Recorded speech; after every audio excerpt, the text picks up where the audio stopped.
Hello there, my name is Dr. Willie Bolander. I'm a professor at Florida State University and host of the Sales Lab podcast, available everywhere.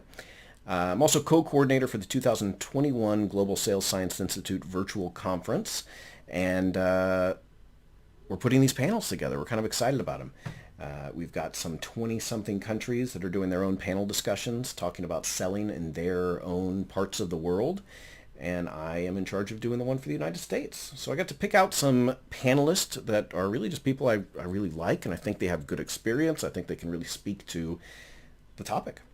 First panelist is Kelly Lampkin. She's the sales director at Tesorio, their tech startup, about 50 employees right now, 8 salespeople, and she was previously with Oracle NetSuite for about 10 years before getting into the entrepreneurial space a little bit deeper.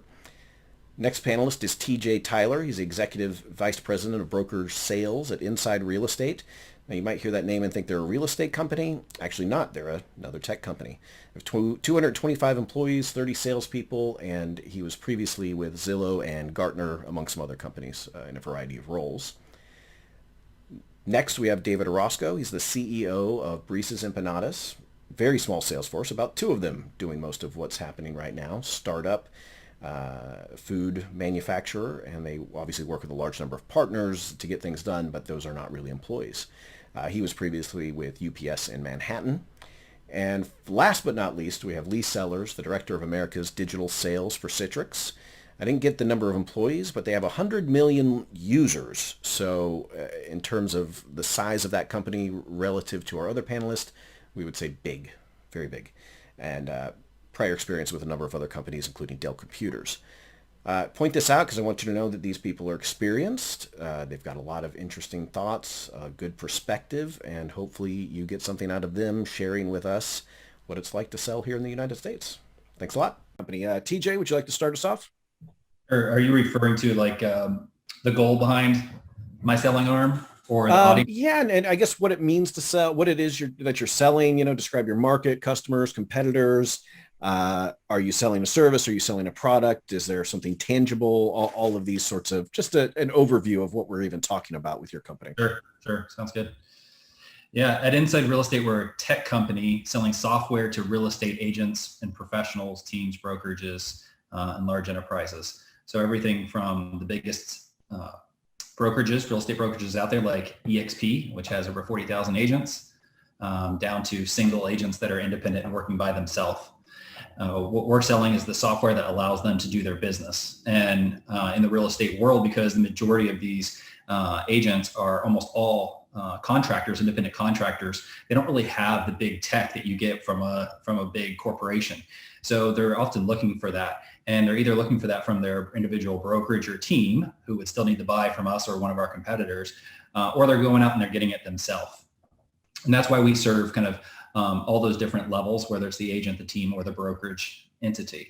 Examples of the kind of technology that we're providing would be things like everything from their front end website, which includes lead capture and all the funneling that goes through it, to a full CRM system that includes lead incubation and nurturing and drip campaigns. And we actually have artificial intelligence in ours that actually nurtures it as well.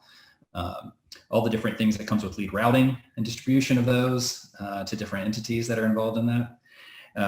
Then we've also got back office functionality. So all the accounting systems that go with it. So real estate world pays a very unique way, right? Every agent has their own comp plan. One person gets 20% of the cut, another 30%, but caps at a certain amount. Some of them charge tech fees for things like what we sell. And so we have to account for all those. That's in our back office software. We also provide full integration with social media. So we actually fully automate their social media campaigns.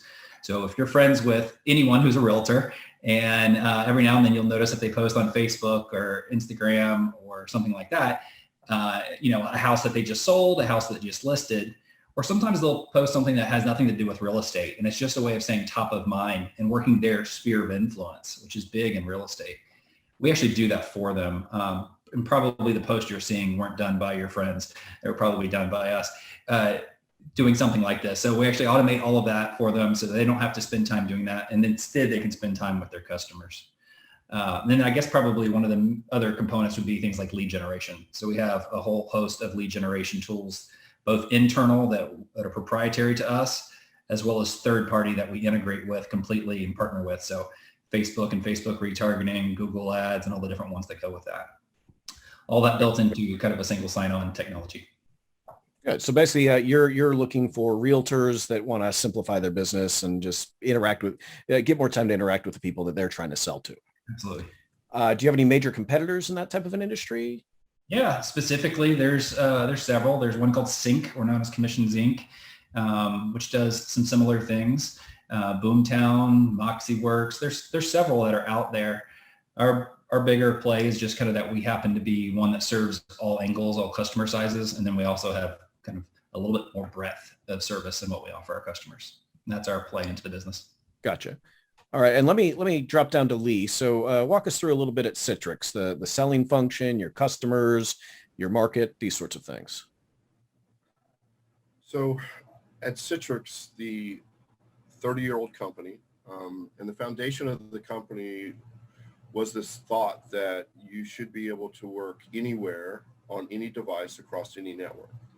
And we did that very well over the years. On all of the Fortune 100 companies use Citrix for various work groups that need to have that functionality, but they also need to have the security that goes along with it, right?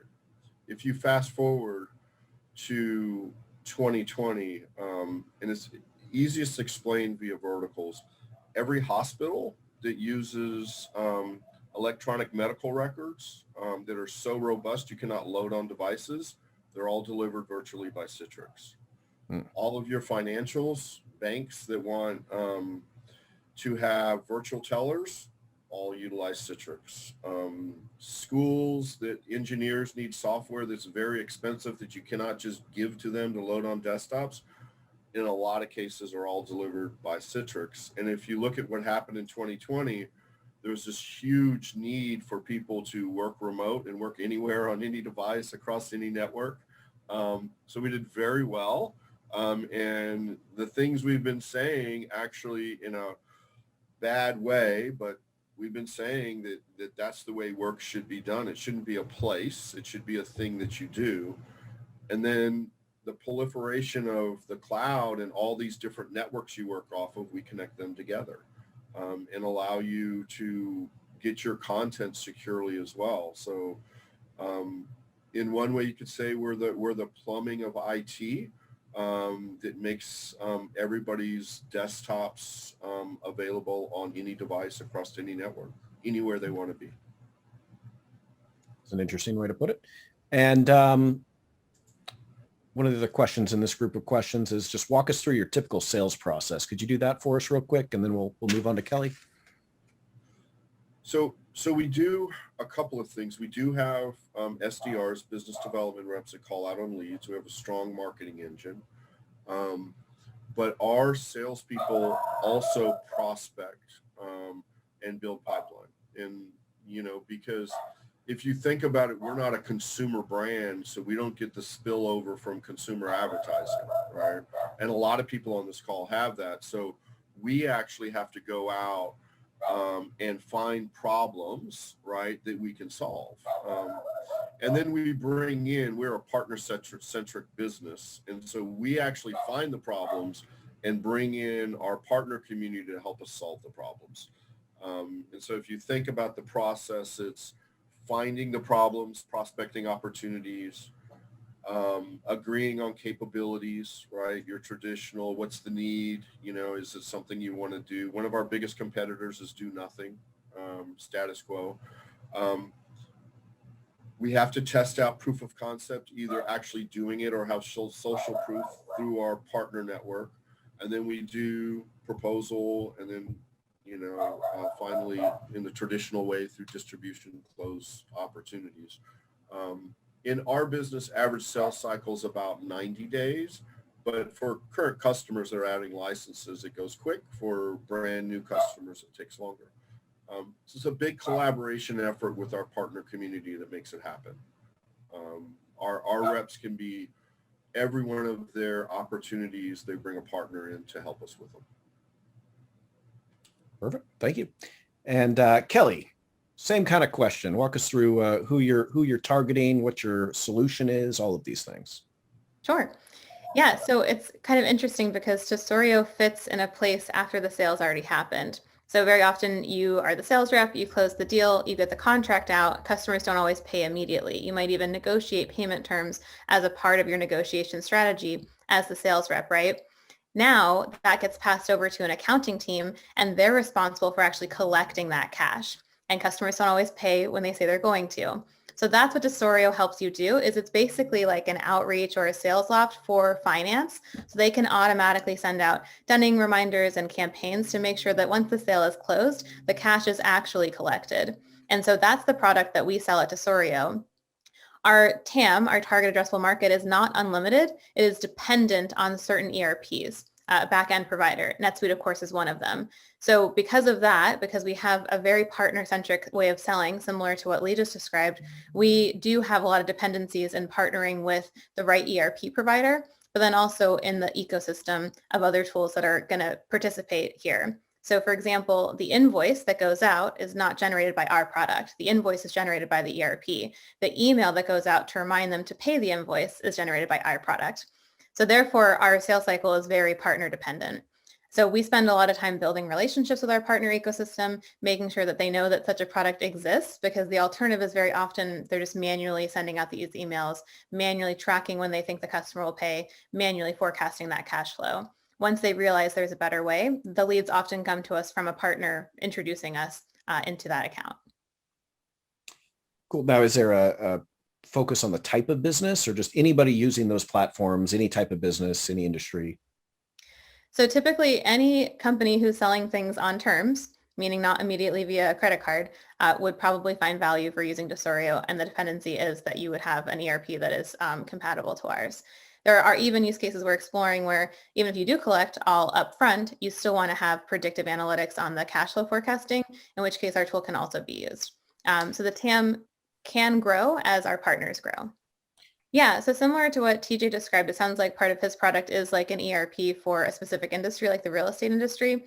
ERP is just enterprise resource planning. So it is the back end equipment software that you use to manage the business. Sometimes it could be for inventory. So I'm sure David might have like some kind of software that he uses for his inventory management of the empanadas.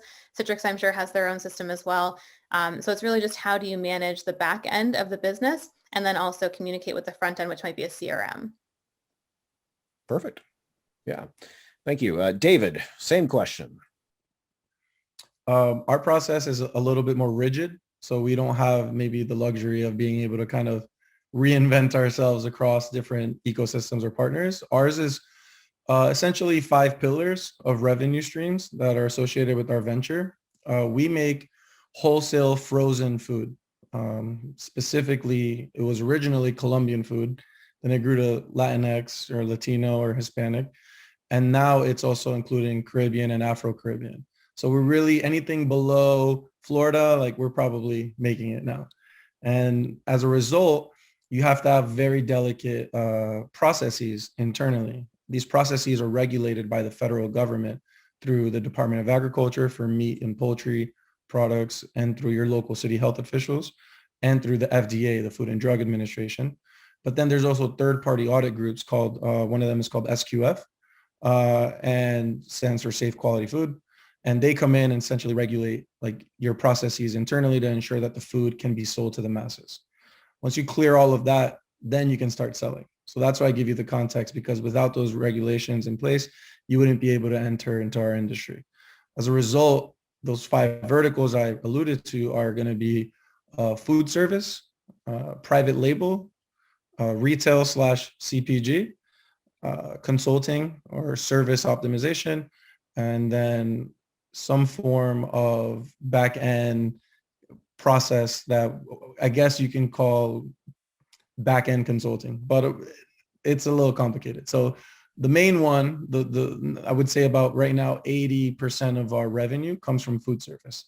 And we make the food, we package it in a white label box so that through different supply chains, it gets to either a distributor, like Cisco is our largest partner, which is the largest food distributor in the world, a regional distributor, so a group like Indico, who's one of our bigger partners that we just onboarded for New York and upstate New York, or a retailer where it becomes an issue is volume.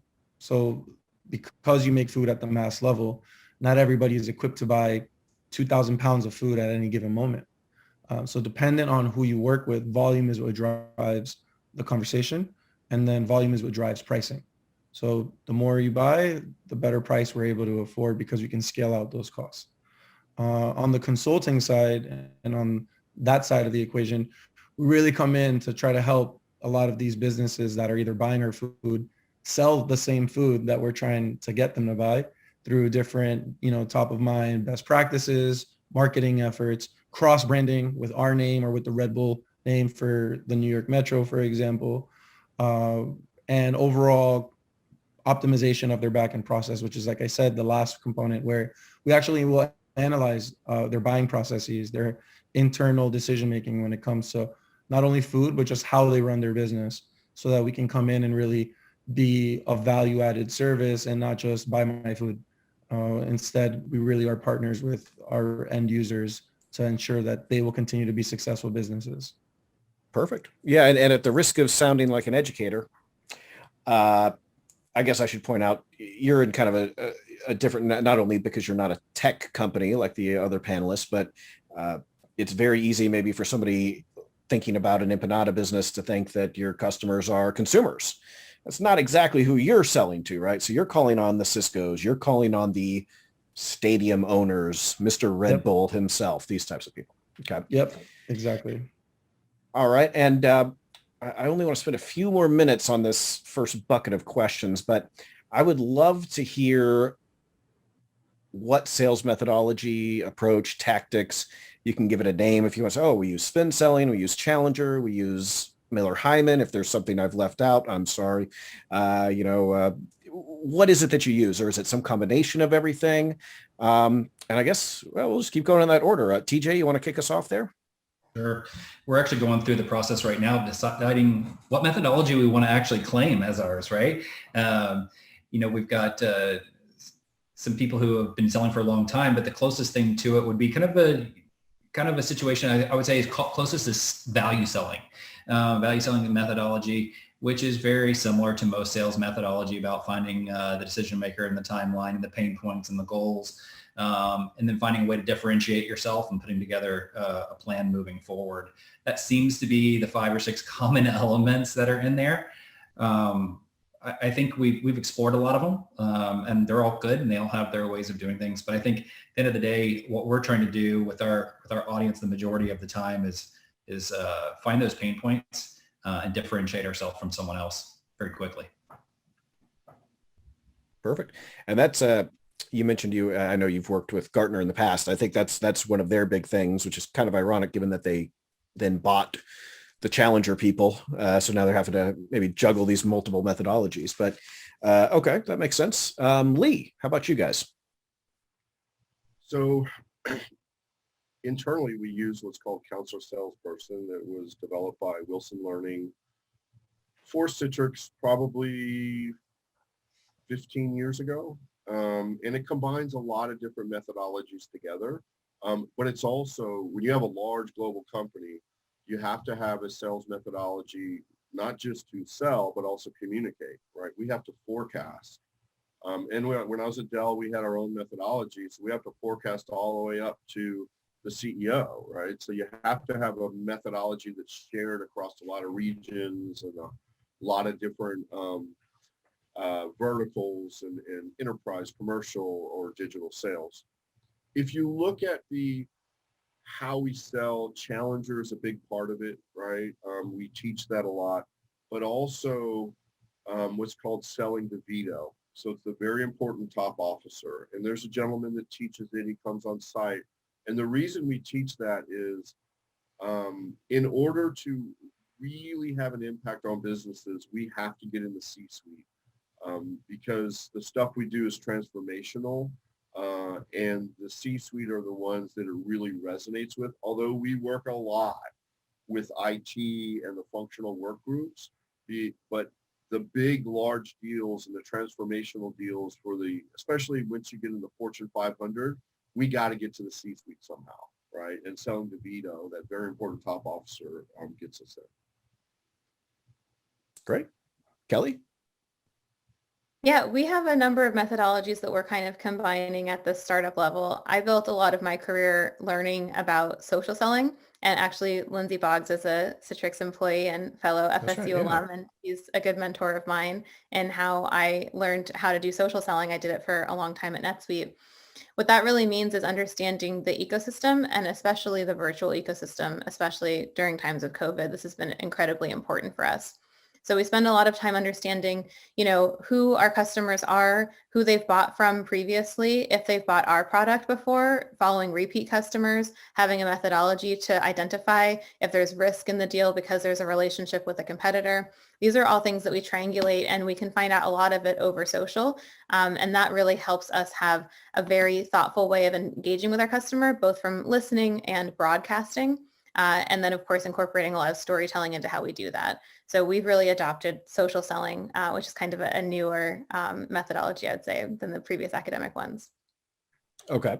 And what is it, so TJ mentioned that the value selling kind of emphasizes differentiation and value add and all of this. And obviously we know a little bit about Challenger. Lee mentioned that, that's more about provocation, I might say, challenging people's assumptions, getting them to kind of break out of a way of thinking that they're fixed into. So what is at the heart of this social selling, other than I understand that it's social, obviously, but. I'd say it's a lot about bandwagoning. So it's really about understanding who your customer's network is and then what you have in common with those so that you create this sense of FOMO and community in that group. So we use a hashtag called All the Cool Kids, and that has been really powerful in creating community and also creating a little bit of FOMO of this is the de facto solution if you're looking for this kind of product. This is the community that you get, not only with the SaaS product, but also the community. And it's about leveraging that network to encourage everyone from around that entire customer is going to be endorsing our products. They don't just hear it from our sales team. They hear it from our partners. They see it on social. They feel a part of that community. That's how we sell. Interesting. Okay. And David. Yeah, so we have a hybrid model as well. It's probably more like BRISAS selling. And it's a combination of Spin, Challenger. At UPS, they have a system which they're probably still use called DPS, Delivering Profitable Sales. That's what it was called. And then Cameron came from the consulting world. Cameron's my business partner, who was the VP of sales, where he did a Salesforce implementation. So he brought in his own kind of SaaS-minded selling. And in the BRISAS selling world, we essentially pride ourselves on being a resource center of information, right? Kind of what the Challenger model calls for. Where we do kind of pull back a little bit is the idea isn't to come in and tell somebody, hey, your baby's ugly. These are the reasons why. The idea is more, you're doing things really well, but I'd like to think I can show you a path of higher profitability and efficiencies, and these are the reasons why. So as a result, when I mentioned it's only 3 of us really doing that function, the reason why we're able to work so efficiently is because our subcontractors, the brokers that we work with that represent our interests, both client-facing or internal-facing, are kind of hand-selected to ensure that when they do represent us in any sales setting, they do follow that model of ensuring that we're coming in, not trying to sell food. We really aren't. Where food is part of what we do, we're really looking for solutions. And if we're not able to provide one, then there's no purpose for me to provide food, because then we just become a commodity and we'll get priced out against the next best thing that is close enough in quality, but at a much cheaper price. This is neither here nor there, but after this call is done, I got to go pick up my kids, and I've got a big dinner planned for them. And when they ask me what reading, I'm just going to tell them solutions. So I mean, solutions taste good with the side of hot sauce. Indeed. Really Lee. Since Kelly brought her name up, Lindsay Boggs and I worked together for the last 2 years, and probably of anybody in my sales career to really enlighten me on a different way to do things, and the social selling piece. We're going to start a project next week on some other stuff, but Lindsay's pretty amazing. So Yeah. Connections, small world. yes. Great. And then I've got two questions that I'm going to throw out there, and I'd like each of you to pick which one of the two questions you'd like to answer. And then we'll move on to these more kind of situational questions that I suspect might be a little bit more interesting. And the two questions are, so pick one. What are the most important, maybe 3 to 5 key determinants of successful selling in your organization? What are the things that make or break someone trying to sell for you? Or the other one is, and we're very interested in this one, just comparing the different answers across different parts of the world. How is the sales profession perceived where you are? Do you feel good telling people that you're a salesperson? Do you skirt around the issue and call yourself a marketer, or you're in development? Or, is this a shady thing, a prestigious thing, high class, questionable? Tell us your thoughts on that. So whichever one of those questions is your favorite. And we'll start with you, TJ. Alrighty. Well, since it's like Hunger Games style, I will grab the second of the two questions. How is the sales profession in your country perceived? I think the answer is like a consultant would say, it depends, right? It probably depends on what type of sale you're in. So I'll speak to my group, right? Selling software specifically to real estate. I think it's probably the cold calling aspect of it is probably seen as a bit of annoyance, right? And therefore that annoyance turns into a less favorable impression of people that are calling real estate professionals when they have a busy job to do. At the same time, once you get past that initial thought and you're actually having a conversation, then you realize that at the end of the day, we're providing a solution that may or may not help them with their business. And one way or the other, they've got to find a solution to some of these problems that they're facing. So they're all ears at that point. So typically it becomes a very good relationship, a very positive relationship, and they start to see you kind of as a business partner and helping them solve some of these challenges. So I think it kind of starts one way and ends another. That makes a lot of sense, right? I mean, that's kind of everybody's knee-jerk response to getting that phone call from a number they don't recognize, right? And then having to overcome that skepticism. Okay. Lee. Can you do me a favor and repeat the first question? Absolutely. So the first question was, what are the most important, maybe 3 to 5 of the most important determinants of successful selling in your organization? Yeah. So I think it starts with the problem you have with our type of technology is it's difficult, right? And you have to overcome the burden of learning technology. We have sales engineers that will help you, but most salespeople that don't do as well, that burden of being technical really slows them down. Right? And then where success is defined, and you'll see this moving forward, is your ability to carry on with the legacy sales things that work really well, right? Cold calling still works, but you cannot live off of cold calling, right? And incorporating the modern selling methodologies and modern selling tools into the toolbox. It's the only way you can be successful if you do it, right? And the people that are able to do a little bit of both seem to prosper, right? You have to learn the 5 steps of cold calling, because when you get somebody on the phone, there's particular things that you have to be aware of and steps you have to take, or you'll just turn them off. But similar to what Kelly said, you have to connect with people and connect with communities and communicate with them socially, so they can curate all of your information in somewhere other than email, right? So that becomes really, really important. And then when you kind of break it out holistically, is the ability to plan out. We're territory specific, so you have to plan out your territory and really be able to look at where's your pipeline going to come from, where are your largest accounts, your middle accounts, your smaller, that they all require a different touch point and a different sales methodology that you go through. So it's really grasping the modern way of selling without letting the burden of technology just overwhelm you. Because you lose your personality if you try to figure out all the technology. So you need to know enough about the technology to be comfortable, but not so much that you're buried in the details. Would that be safe to say? The problems we solve, right, in layman terms, right? If you're a nurse and you're walking around a hospital and you need to access a lot of devices, but you need to have your version of Epic, which is electronic medical records, we can solve that for you, right?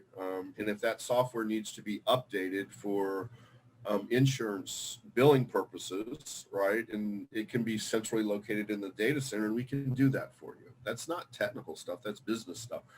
How it's done, you'll get to know that over time, but you don't need to know how the sausage is made, or it's just it's just too much. Perfect. Okay. Kelly? I will tackle the second, which is how sales is perceived, in particular in the Bay Area or in Silicon Valley or in tech. There are few jobs in the world where you can make more than the CEO, and sales is one of them. So sales leaders are typically, and sales independent contributors can make much more than the CEOs of companies if they're very good at their job. That's why it's a very attractive career in the United States, at least in my experience, and it is very attractive within the organization. I've not seen another group as celebrated as the sales team inside of especially big companies. So I think that's very interesting. So inside of the company, you are heavily celebrated if you're the one bringing in the revenue. Outside of the company, in the world with customers, you want to make sure that you are thoughtful in your engagement with your customers and your prospects, and you want to kind of toe the line between, professional persistence. So you don't want to be annoying, but you do, if you believe that what you're selling is solving a problem, then you should continue to give that message to your customers, because that is you're solving their problems for them. You're not selling them something. If you can't solve their problems, then it's not the right fit for your business. And so I think when we find salespeople who are evangelists like that, and they really do believe that what they're doing can solve, and certainly there's ROI that we can use to back that up, then it's not perceived as annoying. It's perceived as very useful and consultative and can be rewarded with a lot of money. Okay. Now, do you think part of that is, you think that's different for B2B versus B2C companies? I mean, do you think that people still perceive your, and I'm going to say this with fondness because this is my background, your backslapping insurance guys. I mean, are they perceived in one way, whereas your tech solution providers, SaaS type of people are perceived in a different way? My very first internship was at an insurance company. And so I did do door-to-door insurance sales. And it was a very different kind of sale. But the way that, I found success in that part of my career was I also spun up like a babysitting business on the side and a house sitting business. And my best customers were also the parents of the kids that I babysat for. And then we were able to have a more specific conversation around why life insurance would make sense, because I knew the target audience that I wanted was going to be people that had young children. So I think, again, if you are able to be creative and be consultative in the way that you spread your message, it will not be perceived as salesy. It will be perceived as consultative. I agree, Kelly. I think that's interesting that you point that out, because just this last year we had just moved to Carlsbad. I don't know anybody. COVID has us trapped inside, so you don't even, you don't have any providers that you're used to for your new house. And a group came by that was promoting his business, and his regular business is pressure washing houses and cleaning off roofs and washing windows and things like that. But seasonally, he also strings up Christmas lights on these homes that have the really high roofs. And so he came by with a very clear, message to me at just the right time. It didn't bother me at all. I was very grateful. I hired him on the spot, and it was very well received. And again, not a tech company, but I think if the message is clear and the value is there, it can be well received. Yeah, for sure. And David, how about you? I guess we'll balance it out, and I'll go with the first question. Cool. In our industry, the food service world, and if you're a part of just nutrition, it's very big, but it's very small. Everybody kind of knows each other. And the reason being is that it's an industry where there's a lot of vertical and horizontal moves at the work level. So as a result, a buyer that you might work with today might be a broker tomorrow who might be the VP of purchasing for a major organization in a couple of years. So one of the major elements of it is definitely reputability and networking. How people perceive you and the way you make people feel from the work you do with them is a big part of that. So it's that classic kind of what comes first, right? How do you build reputability when you're so new in the game? And you really kind of have to stand out in some form or fashion. In our particular case, it was the quality of our food. It was also the solutions I spoke to earlier that we've been able to provide a lot of the end users and kind of creating some form of a hyper niche. The official empanada of the Red Bulls, for example, that thing, like never been done before, right? It's not a copycat. It's not, oh, proof of concept already exists. No, we had to create the proof of concept. So I would say the networking aspect, innovation, the reputability factor. This will sound cheesy, but getting told no and overcoming the objection, right? If you're able to not take it personal, but understand that it's a process and that the objective is that on the 99th no, you're going to get the 100th response will be a yes. That mindset will take you very far. I think a good example we have is Cisco, the largest partner we have at the distribution level. We started with them in New York City in 2019. Cisco Tampa, which is our newest deal that we just closed a couple of weeks ago, started in August. So that's a 6-month sales cycle where we're already working with you. We're in your database. We're codified. Like New York City has a track record of how well we do with them. It still was a 6-month track record. Why, or sales cycle? Why? Because Cisco Tampa is its own world. And even though they share a name, in reality, the people who run it don't know who you are. So you have to build that trust factor in those 6 months to ensure that if they're going to onboard you as a new vendor, that you're not going to make them look bad. So I would say proving yourself right after you commit to a sale is just as important as convincing people before the sale that you are worth their time. And explain what you mean by that. How do you do that? Yeah, I think in my world, manufacturers and wholesalers, which is the side of the equation that we play on, have a bad rep for just wanting to make food. All they want to do is put their head down and make as much volume as possible in order to increase efficiencies and reduce costs in order to increase margins. Where we differentiate ourselves is that we created essentially a field support team. And after we onboard with the distributor like Cisco, they order their first, 20,000 pounds worth of food. It has to sit in their warehouse as they distribute it across the retailers, chains, supermarkets, hospitals.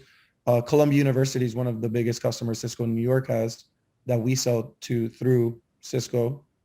And instead of just saying, hey, here's the 20,000 pounds of food, good luck, we will help with the flow through of the cycle through the pull through on the back end by going to Columbia University, doing a product demonstration, training their cooks, training their staff, and not just, saying, okay, pay me as soon as possible. No, we need to actually help with their Cisco sales reps and do it as a team effort. We call them a QA rep or a quality assurance rep, who comes in and helps with the pull through by being a service provider at the value level when it comes to quality control, preparation, cook times, best practices, all as a part of the package for buying from us and not charging more for that. Interesting. Okay, well, thank you all. I'm going to move into the third block of questions, which kind of looks like the second block of questions if we don't count the introduction. But these are a little bit more situational, maybe strategic, where we fit into the world. The first question just says, what do you see as the main opportunities and challenges facing your sales organization? And just to frame that a little bit, we could be talking about social things, environmental things, political things, sourcing issues, and we could talk about it in terms of the effect on you personally or on your salespeople or customers or, whatever direction you want to take that in. And let's switch up the order. Let's start with Kelly on this one. So the risks that would be, facing our organization in the future. I suppose like we do have a dependency in that we are partnered with certain ERP providers. One option for those providers that are much bigger than us is to build out a tool very similar to what we can do and build it in-house. So that is an option that we're seeing those larger companies invest into. So that is something that we have to consider is like we have to be much better at what we do and very specialized in it in order to compete with an add-on tool that the bigger players could just build in-house themselves. And I'm sure other companies have something similar that they have in their ecosystem. The interesting thing for a company like ours is that we're also a pretty healthy target for acquisition by those companies. If they can't figure out how to build it themselves, then it's very natural for us to have an exit to that path. So it's both a challenge and an opportunity depending on how we play it out.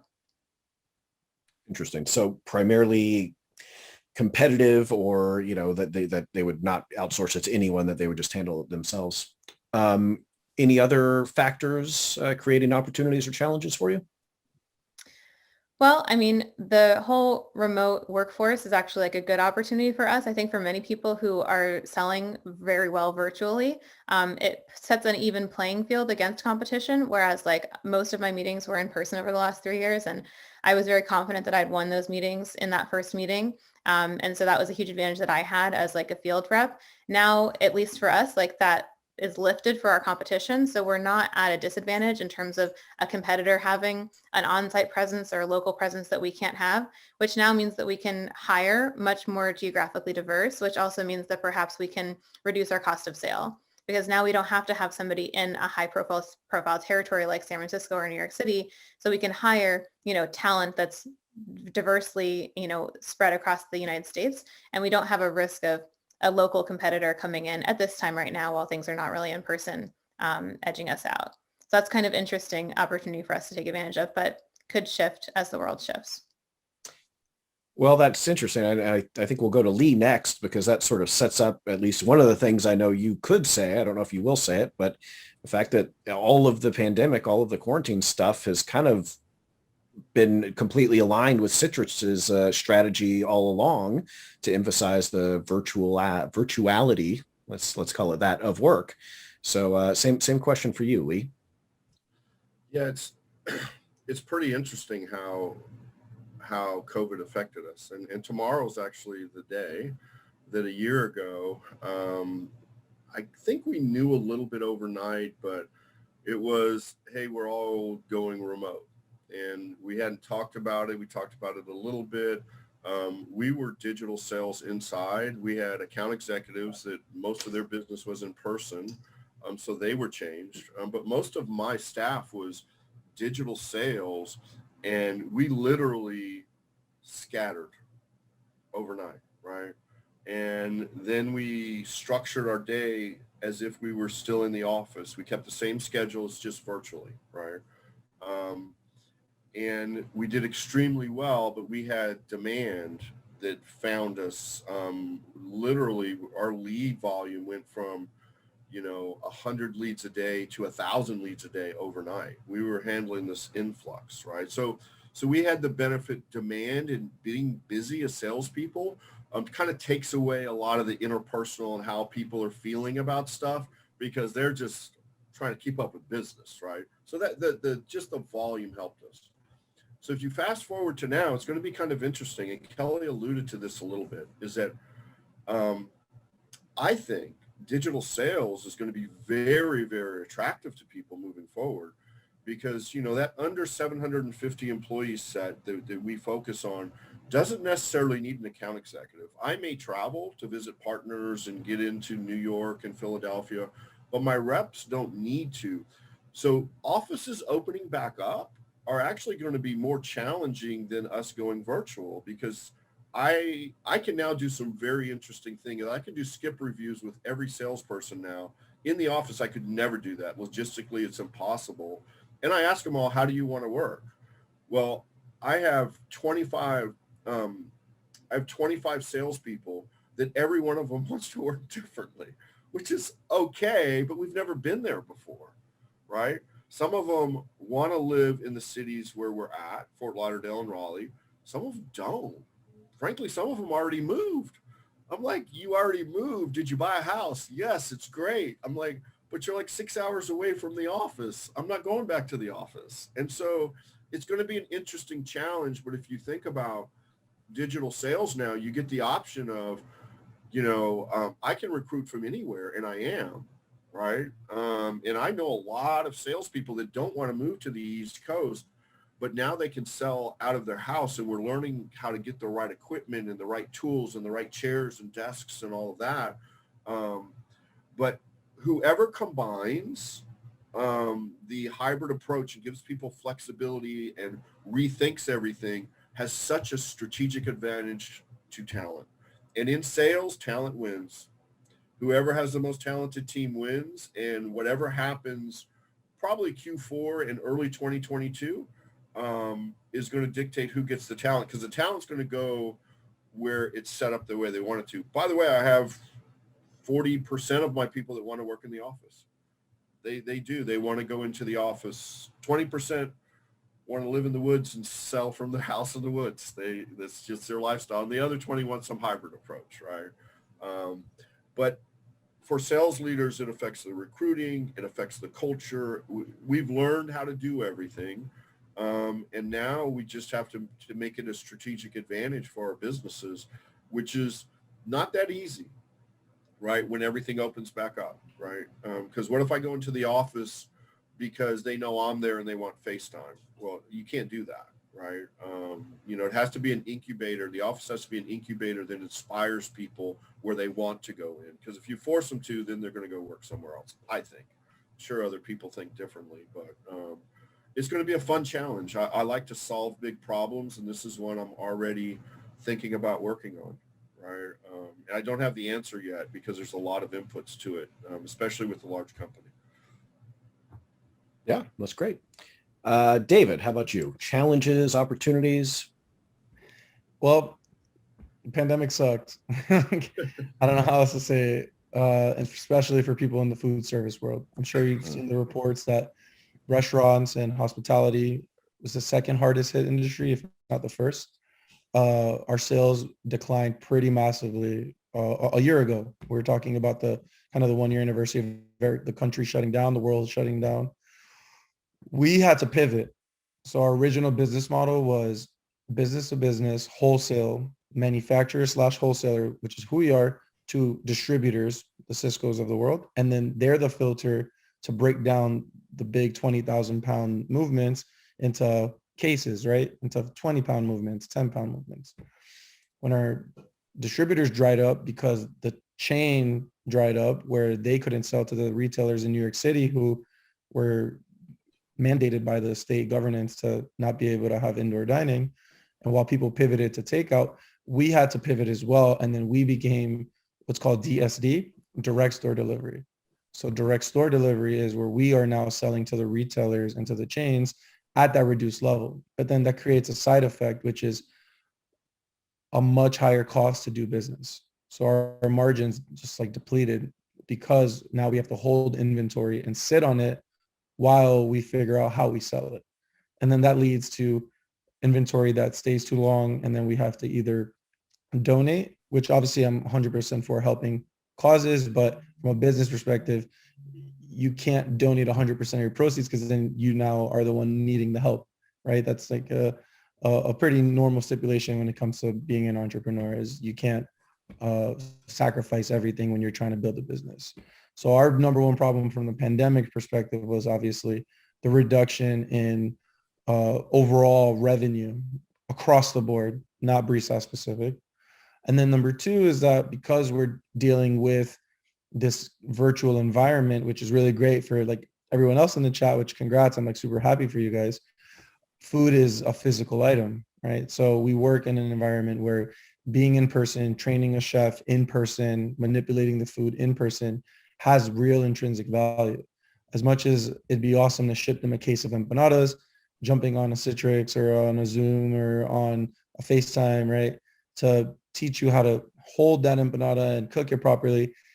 It unfortunately isn't as replicable at that same level than maybe doing a training session with somebody on why your real estate, ERP is the best thing since, real estate became an industry, right?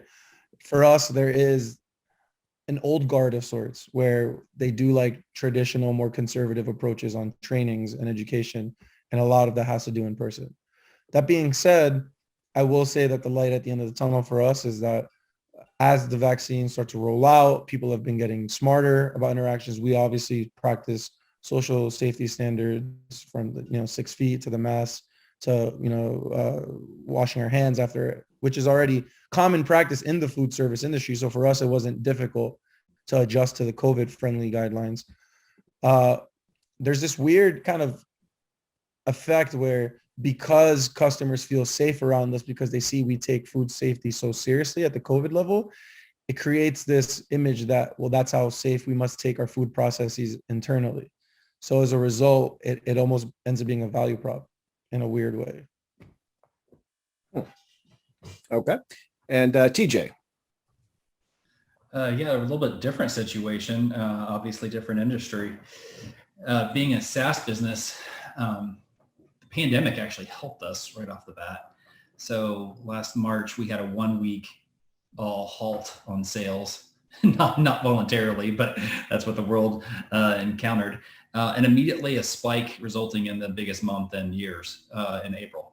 And then it's compounded and grew ever since then, not only because of the pandemic, but that did have an interesting effect on it. But as a SaaS business, there's probably two main threats. One would be the consolidation of point systems into a bigger company that could then rival us, because our main play is that we are this all-in-one system with a huge breadth. So as other companies that make these little acquisitions all over the place, now they have more breadth in their product solution.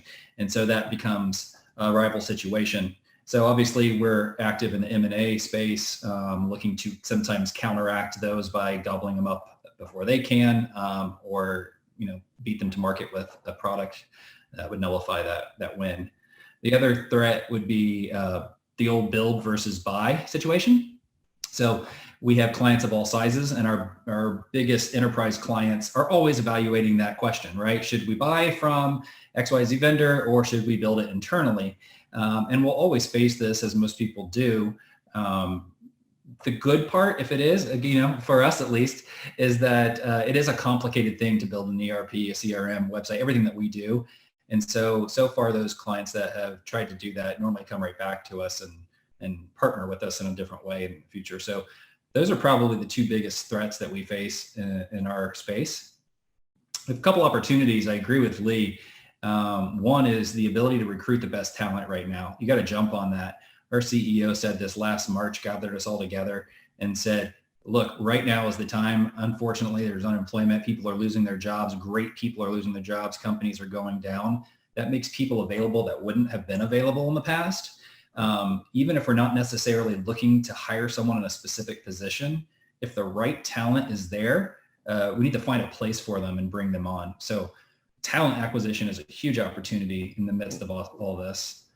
And then for us, the other specific one is really moving downstream in our cycle. So we sell to the real estate professionals who sell and help homeowners buy and sell homes.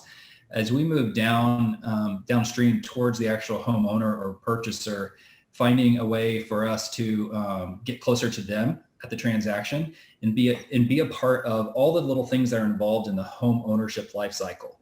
So everything on the front end, from finding a home, mortgage, title, insurance, to then your home warranty, moving services, moving in and out, home repair vendors, all those kinds of things, providing a technology platform that the homeowners can actually leverage to partner with all those different vendors. We believe we can move downstream and get a little closer there. We think there's a big opportunity. Great. Now, we've been touching on this topic already, but I don't know. I think we're all aware there's this little quarantine and the world shut down, and some of us haven't gotten out of Tallahassee in a really, really frustratingly long time. What has that done to your sales process? How have you adapted that? I mean, Kelly, I'm guessing you were doing social selling before this, and then it's just sort of reinforced the wisdom of that approach. But what actually changes? I remember I heard a gentleman, I think he was at Harvard. That's right. I went to a conference at Harvard. one of their salespeople, one of their, established sort of practitioner type faculty. And he kept talking about, the last 3 feet, how something emerges from that last 3 feet when you're sharing the same air, when you're sharing the same space with somebody else. And I've shamelessly stolen that terminology from him because I just love it. I think it's true, Well, now you can't have that last 3 feet. It's not an option on the table. So what are you doing to bridge that gap? Is it the same? Am I wrong? I'm open to being wrong. So what do you think, Kelly? I think a lot of things. I think that it's been really hard for in unscheduled conversations. So conversations are very heavily scheduled now because you're having a Zoom link for it. I'm having more calls on video that I used to have over the phone. So I'm on camera like 8 hours a day, which it can be a little bit exhausting. So you're hungry for ways to interact with people on a more personal level, but you don't have very many opportunities. So I think like backgrounds, for example, like Willie, I can see that you're into guitar. You can see that I have some hats. Like Lee, I can see some of your books. Like I think that has just been like some small way of like, we're in people's homes now and you see their dog and you see their kid and you hear the background noise and their wife walks through the back door and, it brings you a cup of tea. Like we have more ways to engage with our other coworkers and with our customers. I think that we should capitalize on that. I think that we should make the time to actually have those pleasantries of being able to call to learn about people's hobbies because now we're in their homes. So I think that is something that's changed and that's access that we wouldn't have gotten to our customers before. The second thing that I think is hard is when you're at the beginning of your sales career, you're doing a lot of sales calls. If you're an SDR or a BDR, doing that in a room with 10 other SDRs and BDRs and everyone getting rejected together, it's kind of funny and it's fun. And like you make a game about who can get the most rejections. And it's like a very different atmosphere than being by yourself or in your parents' basement and making those phone calls as a 22-year-old straight out of college. That's extremely difficult. And so we're hiring, we just doubled the size of our sales team. We're hiring, kind of early in their career salespeople. And this is very challenging to not have a cohort and to not be in the same room. Slack helps a little bit and we do our, happy hours and stuff, but that is a challenge for salespeople early in their career, I would say. Lee? So I 100% agree on the challenge. We onboarded and trained sales development reps and they were in the pit together. And we actually lost a few because, their first role is calling, right? It's the quickest way for us to get them out there, get them evaluated while we're teaching them, doing LinkedIn makeovers and teaching them modern selling. That takes a little bit longer, but we need kind of that, get them out there quickly and not having that camaraderie and literally having somebody be successful all the time, right? If there's 30 of them, somebody schedule a meeting all the time so they know it's happening. When you're by yourself, you can have an offer day and you're like, nobody's buying. But if you're with a bunch of other people, it's like, no, people are buying, just not the 50 you call, right? I think the other piece for us, and we're working really hard at it, and we're evolving and pivoting all the time. It's just the nature of our technology is the training piece. Salespeople like to talk things through, right? They like to, do a whiteboard and have interaction and a lot of questions. And it's tough when you're on video calls because, you almost have to force everybody to be on video because they're not paying attention, but you can't feel their body language when the training's over and you're like, no one understood what we were talking about, right? But when you're in person, you get that, like, I think they were getting it. I could see the body language says they got this one. Or if you want to take a sales initiative and pivot quickly to get things going, we got to figure out how to do it quickly, because in the office, you could kind of get everybody together and say, hey, we've figured out we have this new promo that we can do on this, and this is how you do it. And you kind of look and everybody's like, okay, we got it, ready, break, and then you can go do it. Where now it just takes a lot more logistics and planning, and calls are scheduled. that piece is going to be really important, the training and development. And but we have the tools to do it, but we're just not used to using the tools at scale. Where the other, we were used to doing it at scale. Great. David? For us, I had mentioned previously that because we do more of the in-person selling as our main revenue driver, I think part of the changes that we've primarily seen is the ability to have clear to-dos or call to actions previous to the interaction. So I think we have a major emphasis now, not I think, I know, we have a major emphasis now on planning more than anything, because we really do have to make use of the time in its best possible fashion because of the limited space we have now to work with, limited time we have to work with. People don't want to be exposed to somebody who's been traveling or on the road. They're already feeling kind of uncomfortable that you're there, but they're giving you the 30 minutes that they can give you. So we have to be very effective with our moves. Correlated to that is speed. A previous sales cycle with a retailer may have been 30 days, 60 days. Right now we're doing 7 days, 14 days. Why? Because if you don't catch somebody while they want you and they think that, hey, it's a good idea to add empanadas on my menu, and they start second guessing it, it's over for you. You'll knock on the door 100 more times, and 100 more times they'll say no again. But in that small window of opportunity where you find them with that hesitation or that, hey, you know what, this is actually a good idea, we need to strike. And how do you strike? You need to offer them the quickest and the lowest barrier to entry. How do we do that? By having multiple abilities to supply through a distributor directly. Maybe you can't buy the full volume, but we'll reduce the minimum order quantity to 10 boxes. Just making it as easy as possible for the client to say, let's start today, I would say is the other way that we really pivoted.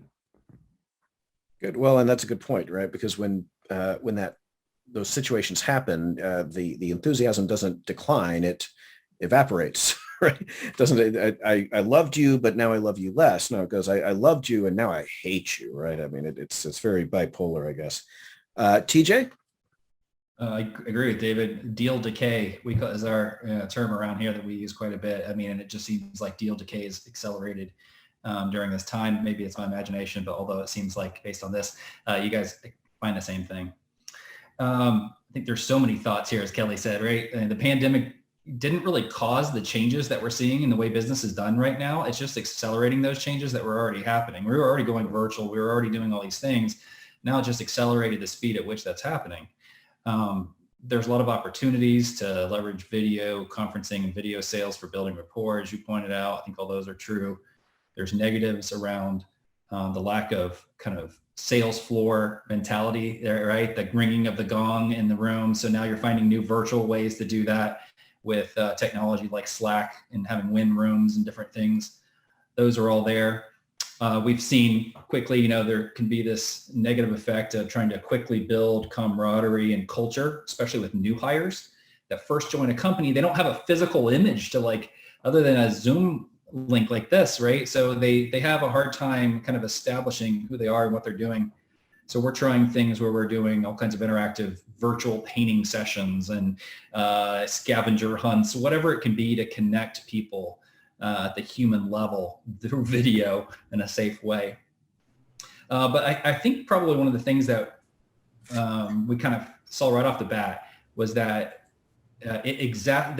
the need to work remotely exacerbated both ends of the spectrum with your employees, right? On one end, you've got the slackers who were the slackers before, and now that they have less oversight, they slack off more. And then on the other end, you've got the workaholics, right? And they tend to now overwork their own threshold. And they nearly kill themselves working because they're already at home and they're starting earlier and ending later and they can't get out of their own office. And so one thing we've tried to do is really establish really clear KPIs in departments that didn't have them before. Sales pretty much always has pretty clear KPIs, but not every other department within a business actually does that down to the individual contributor level. And so by doing that, we can catch the slackers And the ones that we see, the people who are kind of overproducing or overworking themselves, kind of force them into a, hey, you need to take some time off and go with your family. So that's been an interesting side effect. That's actually a really good point. When this started, I had about 2, maybe 3 weeks. I wanted to say 4 to 6, but it wasn't 4 to 6. It was probably 2 to 3 weeks of unprecedented productivity, and then a complete crash, right? Where it's, okay, well, it used to be I had a hard time finding uninterrupted time. And then it was like, it's not a time issue. It's a, I don't want to sit here and do this issue. I need any type of stimulation. So that's interesting. But obviously there's a lot of, several of you have mentioned Slack and different things like that you're able to still try to engage with things. And in fact, this panel discussion is kind of an effort on our part to pivot to this new environment as well. Well, okay, we don't need to worry so much about time zones and flying managers and execs into a conference. We can just do this video thing and it won't seem out of place, right? Now, want to be respectful of your time. I know you guys have spent a good bit of your afternoon with me already, which I am incredibly appreciative of. I'm going to do the same thing we did with the last section of questions. We're going to throw out 2 questions. You can pick pick your favorite. One of the questions is, what, in your opinion, makes selling in your country different from the rest of the world? And the other question is, what should the world know about selling in your country? That might be the same question when you boil it down, but that's the idea. Kind of a closing thoughts for the global audience consuming this content. What's different about selling in the U.S. compared to other parts of the world, or what should they know about selling in the U.S.? Let's start with David. Yeah, I'm glad you started with me because I have a different perspective. We're Colombian origin, right? So South America, Colombia, not Columbia, South Carolina, or Colombia with a U. Nope, Colombia. Business down there is done very differently. A lot of the third world countries or developing countries like Colombia, you don't have supply and demand and macroeconomics telling you that if you have a good product, things will just magically work out and you'll get the margins that you're supposed to get. It's a lot of who you know, a lot of clout, a lot of backdoor deals, under the table deals, commissions, kickbacks, points off the top type deals. Some people might call that corruption. Some people might call that inefficiencies in the market. I would be willing to say that that's actually the vast majority of sales in not the G9 parts of the world. Like if you go to anywhere that's not the UK's, the Japan's, the major kind of capitalist countries, that middle ground of just sales is probably some form of, what are you going to do for me in order for this to be worth my time? So I think in America, we've found ourselves where that system still is prevalent, especially when you go at the higher levels, maybe even in politics, right? Regardless of what your ideals are. I will say that because I have access to that information and I came up in a world where my parents did things the right way, they're hard workers, they've hopefully have never hurt anybody in their way to success. I was able to kind of see both worlds. And as a result, compared to Colombia, compared to America, I will say that in the American system of sales, we do have a lot of privilege. I think that we have the privilege of being able to properly run a business through regulatory beings that, in my case, are the FDA and the USDA, that allow the safety of the end user to always be held in high regard. The Better Business Bureau kind of regulating to ensure that the business as a whole is actually following the regulations that we need to ensure everyone's safety. So I will say that American sales tend to, in my opinion, fit in this nice, neat box of sorts of like, okay, this is how you're going to run your business. This is how your industry runs. These are the major players. If you want to get into your business, these are the steps to follow. These are the schools you need to kind of learn in order to get in. And I will say that from my experience outside of American sales, that in other parts of the world where maybe that privilege doesn't exist, the barriers to entry are much higher. And so as a result, I will say that thankfully being in America has given me the ability to meet a lot of people that have allowed our company to grow in a very short amount of time. But that I do know that in other parts of the world where a lot of the stuff we're talking about today might not be applicable. Like I just genuinely feel that for the last hour and a half, if you're in a different country, maybe 10% of what we said would actually apply in your day-to-day. Mm. So hopefully this is eye-opening for people that don't get that perspective to see, hey, there is this format that works in this manner in the industries that, the people in Willie's panel were talking about, and whatever they pull from it will maybe help them improve whatever practices are applicable to them. Awesome. TJ? Yeah. I just lost my notes that I had on my screen. There we go. If I steal first from a line from Dumb and Dumber, so you're telling me there's a chance. I feel like that is kind of a theme in America, right? The capitalistic nature of Americans means that if you can speak to the perceived value of your customer, there's endless opportunity.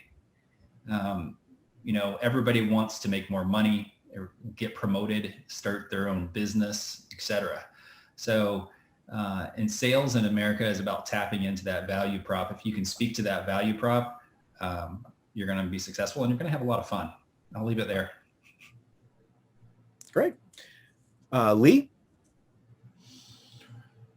I think sales in the United States is different because we got really, really good at it over the last 20 years.